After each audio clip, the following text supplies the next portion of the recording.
পানির সঙ্গে কলসির উপরে বাবা কাপড় বাঁধা ছিল, ওই কাপড়ের উপর দিয়ে যেন একটা ছিদ্র করেছিল, ওই ছিদ্র দিয়ে যেন আপনার হীরকচন্দ্র বিষটাকে যেন ওই পানির সঙ্গে মিশিয়ে দিয়েছে।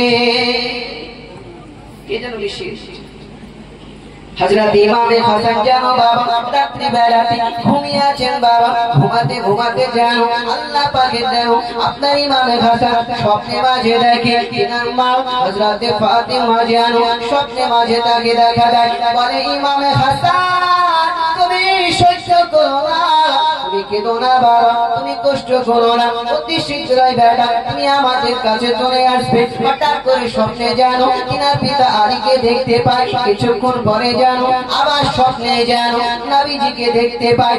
দেখার পরে ইমামে হাসানের যেন ঘুমটা ভেঙে গেল বাবা। ঘুম ভেঙে যাওয়ার পরে আপনার যেন তিনার বোন যায়নাবকে ডাকে, বোন যায়নাব আমি ইমামে হাসান আমি স্বপ্ন দেখেছি, আমি স্বপ্নেতে যেন আমার মা আলীকে আমার পিতা আলীকে দেখতে পেলাম, আমার মাতা হযরত ফাতিমাকে দেখতে পেলাম, আমার নানা নবীজিকে দেখতে পেয়েছি।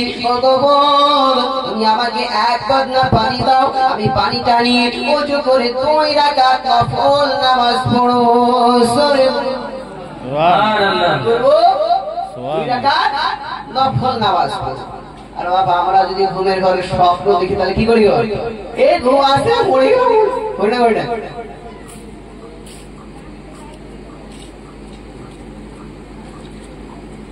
ইমামে হাসান স্বপ্ন দেখার পরে তিনি কি করলেন? 2 রাকাত নামাজ পড়বে।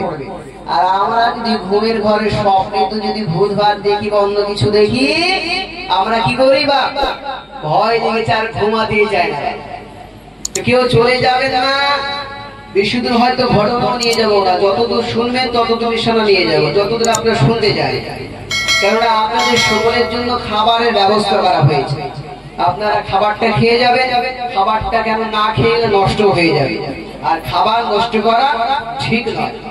যতক্ষণ পর্যন্ত আপনারা শুনবেন কম বেশি আমি শুনিয়ে যাব, আমাকেও বাড়ি যেতে হবে বা রাত্রিতে 12টা কম বেশি বাজতে চললো, তো হয়তো কম বেশি 12টা পর্যন্ত চলবে, তারপরে হয়তো শেষ হয়ে যাবে। ইমামে হাসান তিনি বললেন যে 2 রাকাত নামাজ পড়বো। 2 দিকে নিয়ে যাব। তার একটি কথা বলিনি, কেননা আপনাদের এই যে মাহফিল করেছেন, এই যে জায়গাটা আপনারা তৈরি করেছেন, এটা করতে কম বেশি টাকা খরচা হয়েছে, হয়েছে।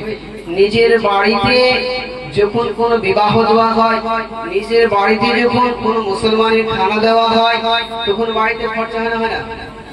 কুটুম যদি বাড়িতে আসে খরচা হয় না? হয়। কতটা খরচা হয়? কুটুমের জন্য খাবার করতে 1000 আর কুটুমদেরকে বিদায় করতে 3-4 হাজার। কত খরচা হয়ে যায় তাহলে? 5000। ওই অত খরচা করার পর কি পাবে? মুখে বলুন পাবেন না। কিন্তু আজকের দিনে এই শুহাদায়ে কারবালা উপলক্ষে আপনি যত টাকায় দান করবেন, যত টাকায় দেবে, এই দান করার ওসিলাতে হতে পারে আল্লাহ খুশি হয়ে আপনার জীবনের গুনাহকে মাফ করে দেবে। করবে না? করবে।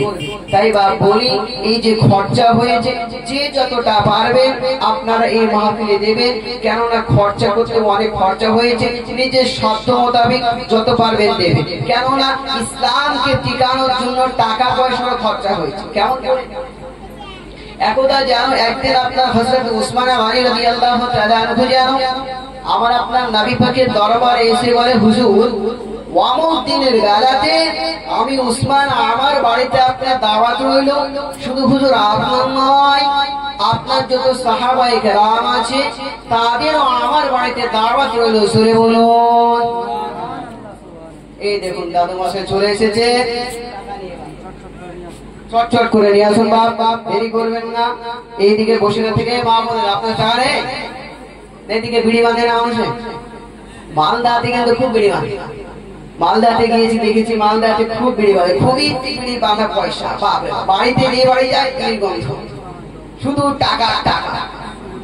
আর এখন তো লক্ষ্মীর ভান্ডারে প্রতি মাসে তো হাজার হাজার ঢুকতেই আছে ফ্রি পয়সা। আরে মা বোনেরা, একটা মাসের টাকা দিলে কি হবে? অত নিজেরই টাকা নেওয়া, পরের টাকা আসছে, নিজের টাকা তো দিতে হচ্ছে না। যা পারবেন আঁচল থেকে ঘুরিয়ে দেবে, দিকে আঁচল বেঁধে রেখে হবে, এদিকে দিয়ে যান। আপনার বলা হয়েছে হযরত উসমানে গানি তিনি কি করলেন? আবার নবী পাককে বললেন যে হুজুর, ওয়ামুক দিনের বেলাতে আমি উসমানে গানি আমার বাড়িতে আপনার দাওয়াত রইল এবং আপনার যত সাহাবায়ে কেরাম রয়েছে আমার বাড়িতে ওই দিনে দাওয়াত রইল। জোরে বলুন দাওয়াত। ওই দিনটা চলে এলো বাবা। ওই দিনটা আসার পরে উসমানে গানি যেন আমার আপনার নবী পাকের দরবারে পৌঁছে গেল। পৌঁছে যাওয়ার পরে পৃথিবীর সামনেতে বাবা ওই দিনের বেলাতে হযরত উসমানে গানি যেন আমার নবী পাককে বলে, হুজুর ওই দিনের বেলাতে চলে এসেছে, হুজুর আপনি আমার বাড়িতে চলুন, আজকে দাওয়াতটা আপনাদেরকে খাওয়াবো, আজকের খাবারটা আপনাকে খাওয়াবো। হযরত উসমানে গানি আমার নবী পাককে নিয়ে এবং সাহাবায়ে কেরামকে নিয়ে তেনার বাড়ি থেকে ধাবিত হয়েছেন বাবা। হযরত উসমানে গানি যেন আমার নবী পাক যেন নিজের হুজরা মোবারক থেকে আপনার এক পা দু পা করে গুটি গুটি পায়ে আপনার হাঁটতে আরম্ভ করলো বাবা। এক পা দু পা করে ছুটতে আরম্ভ করেছে।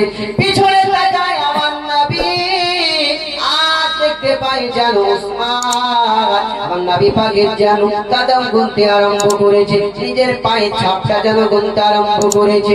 আমার আপনার নবী বলে, উসমান কি ব্যাপার, কি ব্যাপার, তুমি কেন আমার কদমটা গণ, কি ব্যাপার বলো, তুমি কেন আমার